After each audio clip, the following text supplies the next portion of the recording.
Entrei agora?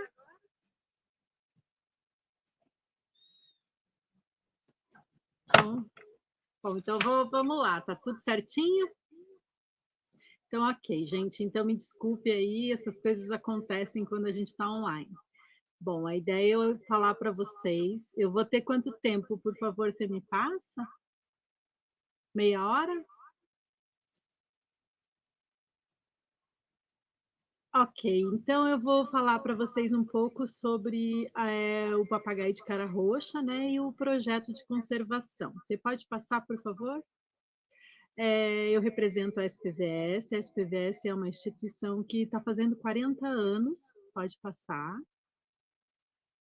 Ela foi fundada aqui em Curitiba, né, em 1984, e tem essa missão de conservação da natureza, né. Então ela atua principalmente, no bioma Mata Atlântica, que é o foco da sua atuação. E os trabalhos que são realizados, os projetos que são na área de conservação de áreas naturais, conservação de fauna, restauração, serviços ecossistêmicos, eles são buscam ser inovadores, né, e gerar resultados em grande escala, coisa que não é simples, né, na área da conservação. Mas o desejo da SPVS é ter modelos que podem ser transformados e ampliados em todo o território. Pode passar. Então, em relação à fauna, né, a conservação de fauna, nós atuamos com 4 espécies ameaçadas. Pode passar, por favor. Trabalhamos com o papagaio de peito roxo, com o mico-leão da cara preta, com a jacutinga e com o papagaio de cara roxa, que é foco dessa apresentação. Todas essas espécies, elas são ameaçadas, endêmicas do bioma Mata Atlântica, e elas acabam sendo guarda-chuvas, né, elas têm carisma, elas necessitam de um território bem conservado, e trabalhando com essas espécies, a gente consegue gerar conservação de todo um habitat. Bom, só para, né, não sei se isso já foi falado, mas o bioma Mata Atlântica é um dos biomas mais ricos do planeta e ele, ao longo dos anos, né, devido à colonização ter sido, né, em toda a costa brasileira, ele foi muito devastado. Então, o remanescente de Mata Atlântica hoje encontra-se em 12%, sendo que cerca de 8% está em bom estado de conservação. Mas, infelizmente, esse bioma ele foi muito fragmentado. Então, a maioria dos fragmentos eles não passam de 100 hectares, o que dificulta muito a manutenção de espécies, né? Principalmente de espécies de grande porte, predadores, como, por exemplo, a onça-pintada, a arpia, que são animais que dependem de um ambiente grande e bem preservado. Pode passar. Então, dentro desse bioma Mata Atlântica, existe o maior remanescente contínuo de floresta atlântica, que a gente chama de Grande Reserva Mata Atlântica. Se vocês tiverem interesse de conhecer essa iniciativa, tem ali entrem no site, no Instagram e acompanhem. É uma iniciativa muito bacana de inúmeras instituições e pessoas em prol da conservação dessa área, né? O mote da iniciativa da Grande Reserva Mata Atlântica é, é ter um desenvolvimento de forma sustentável e de forma regenerativa, através da produção da natureza. A gente chama de produção da natureza porque uma área que tenha biodiversidade, que tenha áreas naturais, paisagens, uma infinidade de animais, ela pode trazer um desenvolvimento diferenciado, através, por exemplo, de um turismo de base comunitária, de um turismo de observação de aves. Então, essa é a diretriz da iniciativa Grande Reserva Mata Atlântica e é onde hoje a SPVS concentra seus esforços de conservação da natureza. Bom, aqui só para mostrar toda essa biodiversidade, a grande biodiversidade da floresta da Mata Atlântica está relacionada a diferentes gradientes de elevação, clima, de norte a sul, né, formando inúmeros ecossistemas. E esses ecossistemas, eles são a base para o habitat de muitas espécies de fauna e flora, né? Então, a maioria das espécies endêmicas do Brasil se concentram no bioma Mata Atlântica. Infelizmente, também, se você olhar a lista nacional de espécies ameaçadas de extinção, a maioria delas também são nesse bioma Mata Atlântica por conta dessa fragmentação que ocorreu ao longo dos muitos anos. Bom, aqui é um pouco de que a gente fala, né, da floresta vazia, que é o que a gente quer evitar, trabalhando na conservação, mas que infelizmente são várias agressões que vêm acontecendo ao longo do ano, como a caça, o corte seletivo de espécies chaves para a fauna, ou o desmatamento mesmo, o roubo de palmito, e uma ameaça muito grande, principalmente para os psitacídeos, é o comércio ilegal, né? O tráfico ilegal de espécies nativas, que é o terceiro maior tráfico, né? E ele envolve um número muito grande de pessoas, tanto muitas vezes da comunidade, pessoas de fora da comunidade, um comércio internacional, e gera milhões, por isso que é muito difícil conter essa ameaça. Mas, né, as polícias federais, rodoviárias, Ministério Público, existe uma força-tarefa para diminuir essa ameaça, mas mesmo assim ainda é uma das principais ameaças que levam até a extinção de algumas espécies. Bom, então vamos falar um pouquinho sobre o papagaio de cara roxa, né, que é o nosso foco hoje na nossa conversa aqui.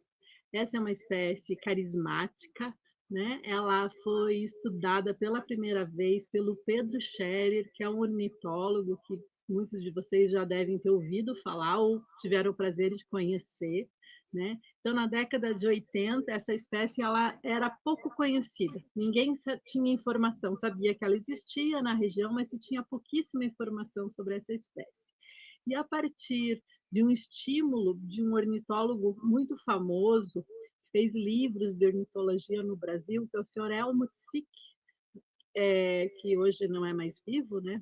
Então, esse senhor Helmut Sick, existe até um vídeo que vocês podem buscar no site da SPVS que conta melhor essa história. Então, esse ornitólogo chamou o Pedro Scherer e incentivou o Pedro a fazer a pesquisa com essa espécie. Isso foi no início que a SPVS estava começando, teve a participação do nosso diretor executivo, que é o Clóvis Borges. Então, eles foram para campo e começaram a ter informação sobre essa espécie. Então, o papagaio de cara roxa é uma espécie endêmica do bioma Mata Atlântica, né?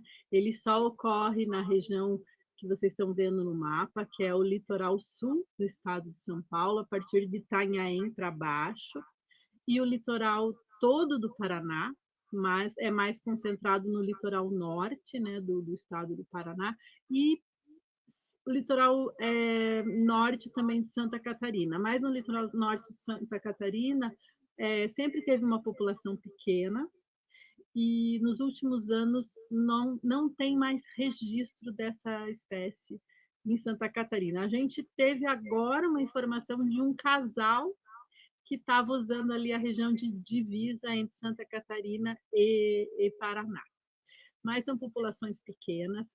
Isso acontece também na região mais sul do litoral do Paraná, Guaratuba. Também, infelizmente, são populações pequenas, pelas contagens que a gente faz, não passa de 30 indivíduos. Então, a população está concentrada mesmo no litoral norte do Paraná, onde a maioria da população, e litoral sul do estado de São Paulo. Para você ver, né, é um papagaio muito relacionado à planície. Ele não é um papagaio de altitude, está relacionado à região insular e áreas de cachetal, de florestas de planície, onde tem muito guarandi, que é uma espécie chave para o papagaio de cara roxa nidificar, se alimentar, e também é um abrigo importante para essa espécie, por ser uma árvore alta, né? Ela é emergente na floresta. Bom, os psitacídeos, em geral, eles são frutíferos, eles se alimentam de frutas e de sementes, né?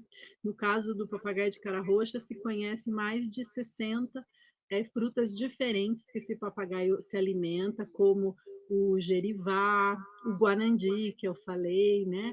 As cupiúvas, a embaúba, que mostra aí na foto. E vejam, antigamente se dizia que os papagaios eles predavam todas as sementes e eles não eram dispersores. Mas estudos mais recentes vêm mostrando que não, que os papagaios ajudam sim na dispersão das sementes de árvores maiores, principalmente, como o guanandi, como no caso aqui do Amazona vinácea, o pinhão, porque eles, quando eles se alimentam, às vezes eles dão uma bicada na semente e depois derrubam. E isso favorece a germinação. Então, sim, os papagaios ajudam na dispersão da floresta. O período reprodutivo, né, dessa espécie inicia agora em setembro. A maioria dos psitacídeos inicia o período reprodutivo na primavera. O Amazona estiva, né, que é o papagaio verdadeiro, que é uma exceção, que ele inicia um pouco antes, né, mas é uma região mais quente, ali no Pantanal, ou mais para o norte do Paraná. Mas o cara-roxo inicia em setembro, quando os papagaios começam a se aproximar dos ninhos, ficam próximos dos ninhos. Em outubro, começam as posturas, que podem ser até 4 ovos, em geral são 3. E ao longo do mês de outubro e começo de novembro acontece essa postura, né? Ficam os ninhos por 30 dias os ovos ficam 30 dias nos ninhos, e a partir disso nascem os filhotes, que permanecem 2 meses nos ninhos sendo cuidados. Os cuidados dos pais são muito extremos, né? Os pais permanecem no começo, até os seus primeiros 15, 20 dias, permanecem no ninho. Provavelmente a fêmea, né? Não existe dimorfismo, então a gente não sabe quem é macho e quem é fêmea, mas a gente supõe que é a fêmea que permanece nos primeiros dias, até os 15 dias, e o macho leva o alimento para a fêmea, né? Então ele alimenta ela nesse período. A partir dos 15, 20 dias, os filhotes ficam sozinhos nos ninhos, mas tanto o macho quanto a fêmea, eles estão sempre lá alimentando esses filhotes. Em geral, são 2 filhotes por ninho. Os papagaios, eles têm hábito gregário, né? Então eles são monogâmicos, e os cuidados parentais, como eu falei, são muito fortes. Ali é um trio, né? Então quando a gente faz a contagem, muitas vezes a gente percebe que tem o casal e 1 ou 2 filhotes juntos. Vamos lá, que meu tempo é curto. Bom, aqui são as principais ameaças, né, para o papagaio, que eu já falei, vou passar.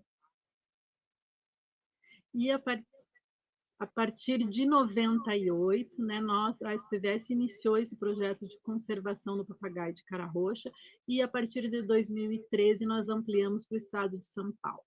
Então, o projeto eles tem várias linhas de ação. Uma delas é o monitoramento tanto reprodutivo quanto populacional, né? A gente tem que entender que um fator limitante para essa espécie são ninhos, falta de ninhos. Então, monitorar e outro problema é a ameaça da retirada de filhotes. Então, monitorar os ninhos é uma estratégia muito importante para a conservação dessa espécie.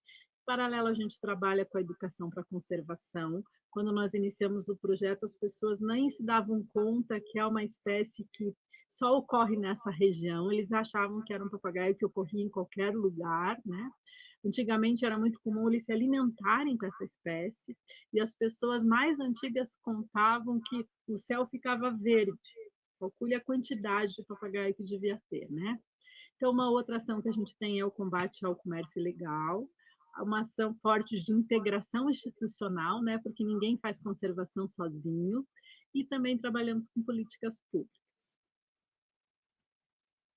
Eu vou falar um pouquinho do monitoramento reprodutivo, pode passar.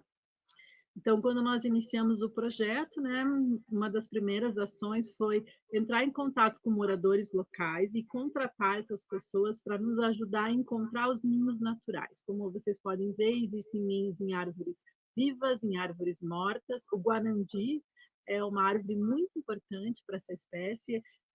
Muitos ninhos são feitos em guanandi, e também gerivá. O gerivá é mais comum até no litoral de São Paulo, né? e a gente foi buscando e através desse estudo e esse monitoramento percebemos que havia falta de ninhos naturais. E a partir de 2003 nós começamos a fazer o monitoramento com os ninhos artificiais. É para vocês verem, né, o esforço que é você tem que montar um ninho artificial, ele é pesado, você tem que levar na floresta, depois subir, né, para instalar esse ninho e depois fazer esse monitoramento que a gente faz no período reprodutivo.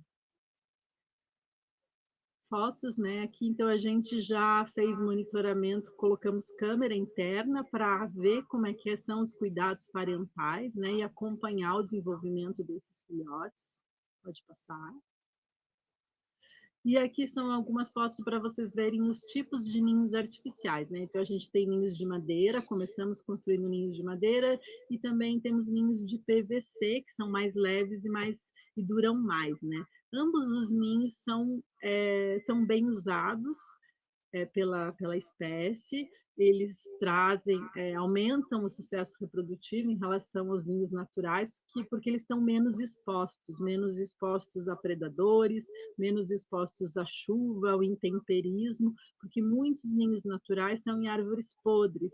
Então eu já cansei de ir, né, no começo do projeto, num ninho que lá o filhote estava super bonito, de repente dá uma chuva forte, você entra lá, o filhote está afogado.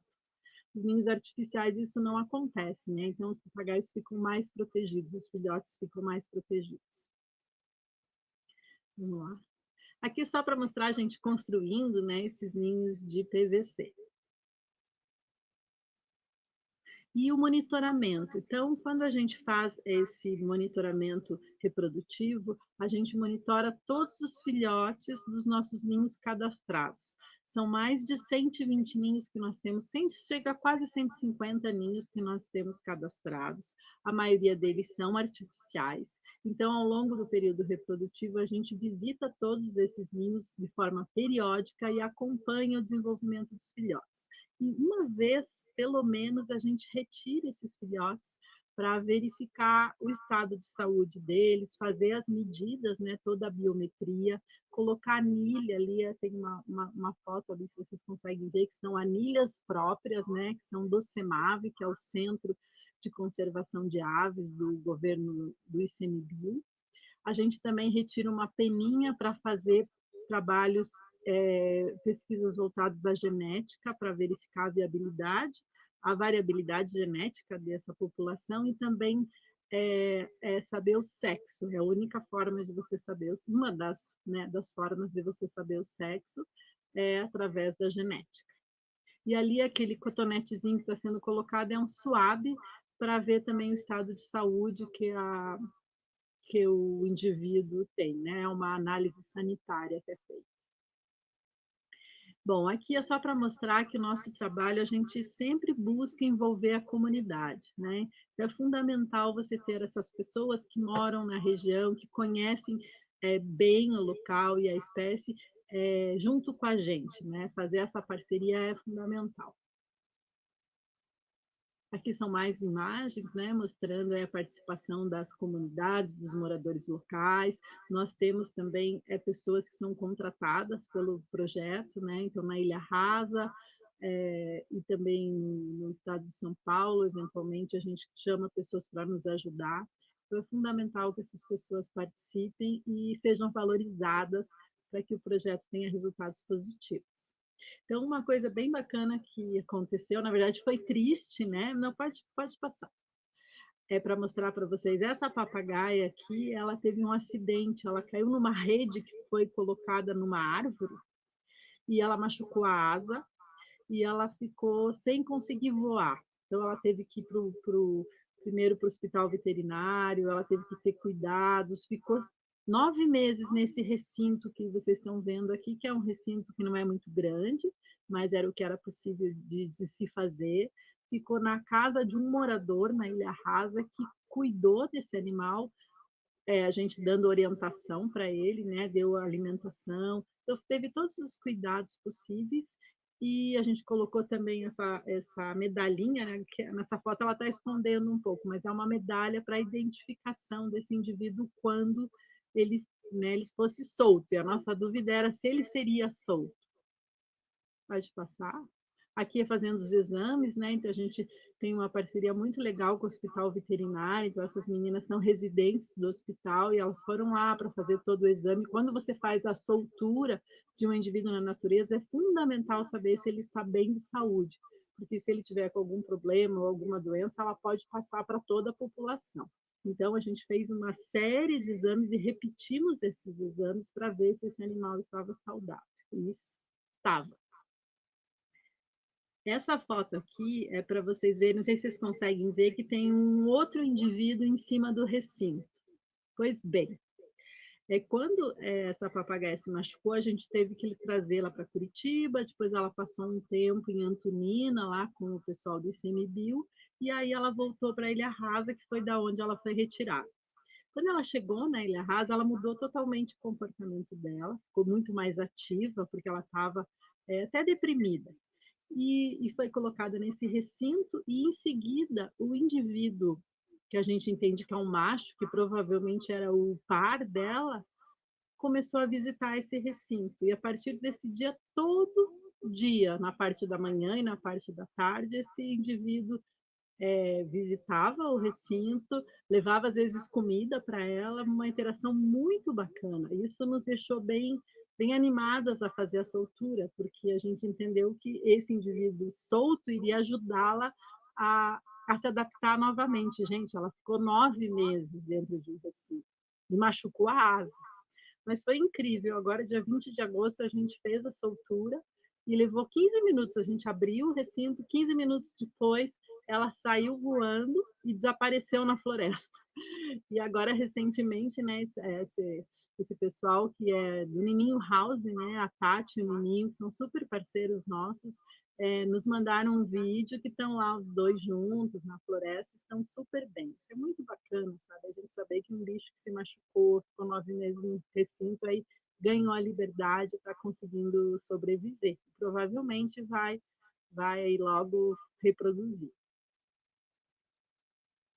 Bom, então aqui só para vocês, né, um pouquinho do resultado, né, ao longo desses anos, a gente já teve a oportunidade e a alegria de ver o nascimento de mais de 2.000 papagaios, e claro que nem todos conseguem sobreviver, porque não é fácil. Vocês viram, se vocês conseguiram ver esse vídeo que foi passado, quando um filhote nasce, são várias as questões que podem, né, fazer com que um animal não consiga sobreviver.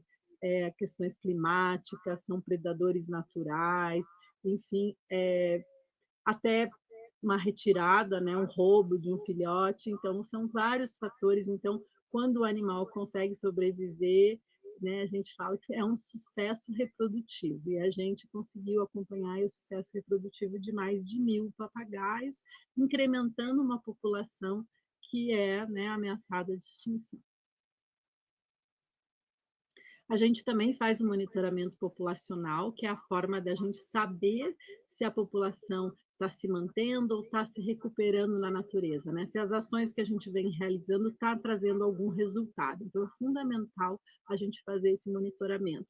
E a gente tem a vantagem que monitorar papagaios é mais fácil, porque são animais mais visíveis, eles têm hábito muito muito semelhante. Então, eles escolhem dormitórios e eles usam esses dormitórios sempre. Então, isso é uma forma mais fácil da gente fazer esse monitoramento e conseguir contar esses papagaios. É assim que a gente faz, através de um grupo de pessoas, voluntários, que nos ajudam a fazer essa contagem. Então, todo ano, a gente junta um grupo de pessoas, vai nos dormitórios conhecidos no litoral do Paraná e também no litoral de São Paulo e faz essa contagem, um a um. Cada papagaio que vai passando, você vai lá na ficha e faz a contagem.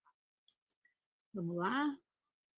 Então, aqui para vocês verem, né, que a gente pode afirmar que a população teve um incremento, né, por conta dessas contagens que a gente faz ao longo dos tantos anos, né? Começamos em 2003 e desde então fazemos contagens anuais. E ali naquele outro mapa mostra alguns pontos onde tem mais papagaios, né? Tem preferência por dormitórios. Mas podem ver que está tudo mais localizado ali na região norte, no município de Paranaguá e de Guaraqueçaba, que são os 2 municípios onde tem uma concentração maior no estado do Paraná, né, desses papagaios, e a população, na verdade, ela está maior nesse estado. Vamos correr. Em relação à educação para conservação, pode passar, é fundamental fazer essa ação e a gente busca, trabalhar com diferentes públicos, né, desde crianças, jovens, trabalhar com o público jovem é muito bacana, porque eles se empolgam, então levar eles para ver o monitoramento, dos filhotes é fantástico, principalmente a gente trabalha com os moradores locais, né, com o público local. Também trabalhamos com os educadores, nós gostamos de trabalhar com os professores, fazemos feira, isso aqui é uma feira que a gente construiu um ninho artificial gigante, a criançada ficou louca para entrar dentro desse ninho, era fila, foi muito bacana. Então a gente participa de feiras, de eventos. A gente também tem materiais educativos, né, que estão disponíveis no site da SPVS, se alguém tiver interesse. Fizemos um livro educativo contando a história do papagaio e a história do projeto, então também é muito bonitinho esse livro. Infelizmente acabou, mas a gente entregou para todas as escolas, bibliotecas. E fazemos também algumas charges, né? Brincar de coisas sérias, às vezes é uma forma de você trazer a sociedade para a causa, né? Então, esse tipo de material é mais para as redes sociais, e aí é mais para divulgar e tentar sensibilizar a sociedade em geral.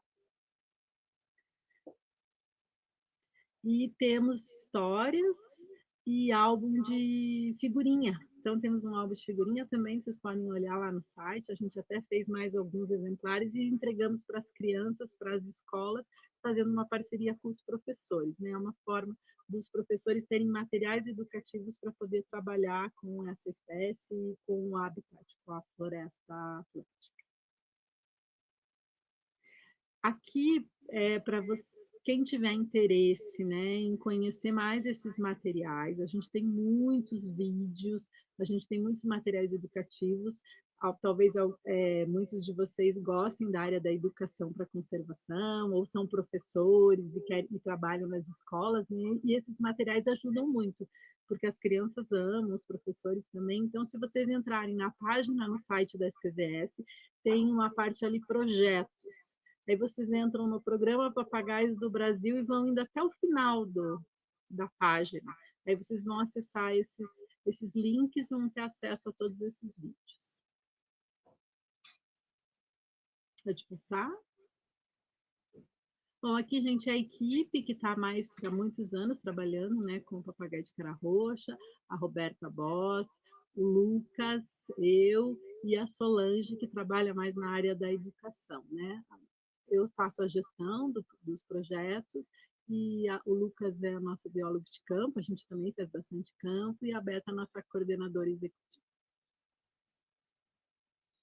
Alguns resultados, né? Então, ao longo desses anos, a categoria de conservação ela melhorou, né? Ela era em perigo em 98 e passou para quase ameaçada hoje, então melhorou muito. No estado do Paraná, ela está como vulnerável. O monitoramento reprodutivo que eu já falei, o populacional, né? Então a gente tem a noção de quantos papagaios existem, pelo menos, né? Uma estimativa dessa população.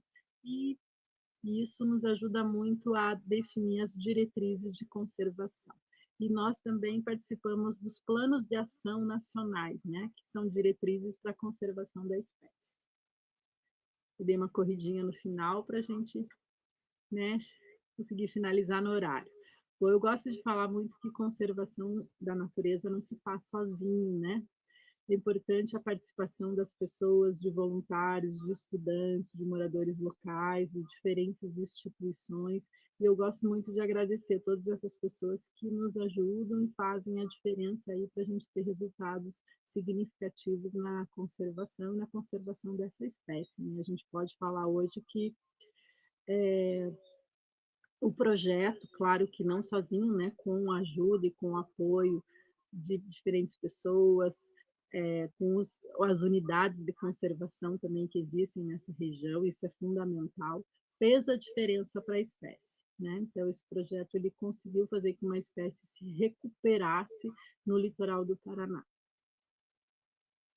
Aqui são os nossos financiadores, né? A Fundação Loro Parque, ela desde 2005 apoia o projeto e é graças a esse apoio que a gente consegue realizar as ações. E mais recentemente a gente está com o apoio do Funbil, né? Pela Biodiversidade Litoral do Paraná, que é um programa de apoio aos projetos de conservação, e os tantos parceiros que a gente tem aí para conseguir realizar as nossas ações.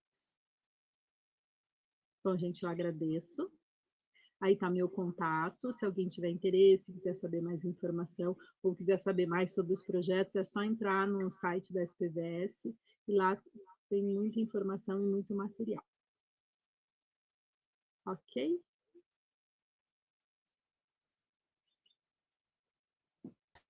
Obrigada. A gente tem algumas perguntas no chat, só que por conta do atraso a gente vai acabar não fazendo as perguntas, tá bom? Muito obrigada, mesmo por ter dado todo esse problema técnico. A gente da comissão agradece seu empenho, e mesmo assim, por tudo que acabou rolando, ter ainda continuado com a sua apresentação. Foi um prazer, o projeto é muito bonito de vocês. Eu acho que é isso, tá bom? Eu agradeço também. Se alguém quiser fazer alguma pergunta, pode me mandar por e-mail também, que eu respondo. Isso, Mandar, a gente pede para. A gente vai colocar seu e-mail ali no chat, tá bom? Tá aparecendo ali, daí o pessoal que acabou fazendo as perguntas no chat, favor enviar a pergunta para a nossa palestrante, que daí ela responde por lá, tá bom? E desculpa, pessoal, por o que aconteceu no comecinho, problemas técnicos, tudo mais, tá bom? Muito obrigada. Tá joia. Tchau. Tchau, tchau.